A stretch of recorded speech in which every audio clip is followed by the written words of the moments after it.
I didn't realize until I started getting the parts list together, but before I get comments of people being upset, this is a mostly all new parts build that you can easily copy and get off of Amazon. So let's go over the parts list and start off with the motherboard. The motherboard I went with is an ASRock B660 Pro RS. I tried to find any used B660 board on local markets or any of the apps, but it didn't make sense to get a used one. You can save about $10 to $20 if you're really on a tight budget, but for the price of $95, new is probably your best bet, and it saves you the headache of looking for a used one for a good price. The only downfall is that it doesn't have built-in Wi-Fi if you don't have access to an Ethernet cable, but you can easily get a USB Wi-Fi adapter for that. For the CPU, if you've watched one of my other $850 PC build flips, the 12600KF goes on sale on Amazon, so you have to pay attention. I forget the original price, but it always goes down to $150. The 12600K is a 10 core and 16 thread CPU, 6 of which are performance cores, which is a really great price to performance. For the RAM, I went with the 2x16 Team Group T-Force Vulcan, clocked at 3200 MHz. Now depending on your budget, you can go with a 2x8GB kit to save around $20, which will do just fine for gaming, and you can obviously upgrade later in the future. Now for the storage, I actually grabbed this off of Newegg. Not sure how to pronounce it. Solidum? Whatever.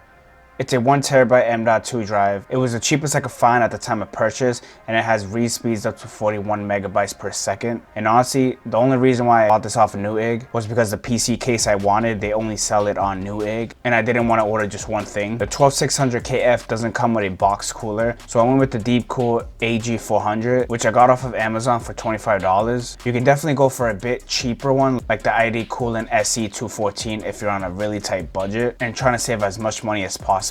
I just like trying different brands, and Deepcool has definitely become one of my go-tos for coolers and budget coolers.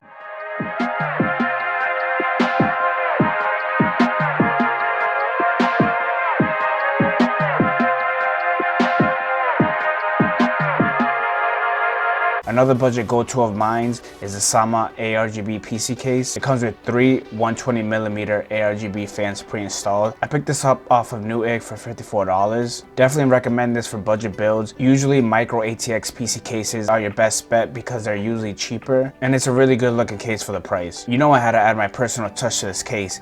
I also added a custom vinyl to the bottom side of the PC case. I started with a graffiti background, then added this Cause character on top of it, which came out really good. What are your thoughts? If you was to buy this PC, would you keep it or have me take it off? For the power supply, if you keep up with my PC builds and flips, you know my go-to power supply is the PVA Galaxy 650 watt. I use them on a lot of my builds because they're consistent on price and they're the cheapest power supplies you can find. Another option which is not needed is the power supply cable extensions. I really believe it helps make the build sell faster in my opinion, and it also makes it stand out from other competitors. I was having a tough time finding RTX 3070s for the price I usually get them for, which is usually around $250 to $270. But funny story, I actually picked up 2 of these from a person that I had bought a previous RTX 3070, so they agreed on the same price, which worked out great. Now that we went through most of the parts, let's check out the final build.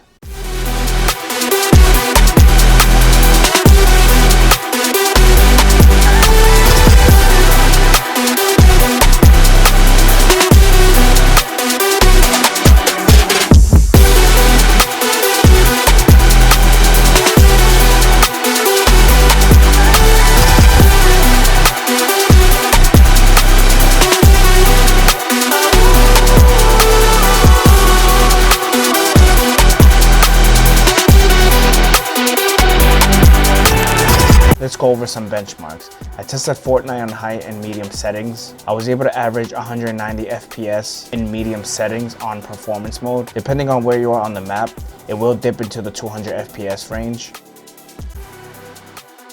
Now on high settings, everything's set to high. It averages 120 FPS in performance mode. Another thing to pay attention to is the CPU and GPU temps, which never go above 60 degrees Celsius, which is really good for a small case like this. I was able to test this on Warzone.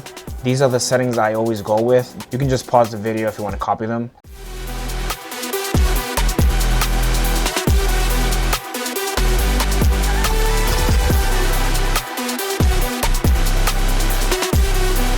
I got an average of 147 frames per second.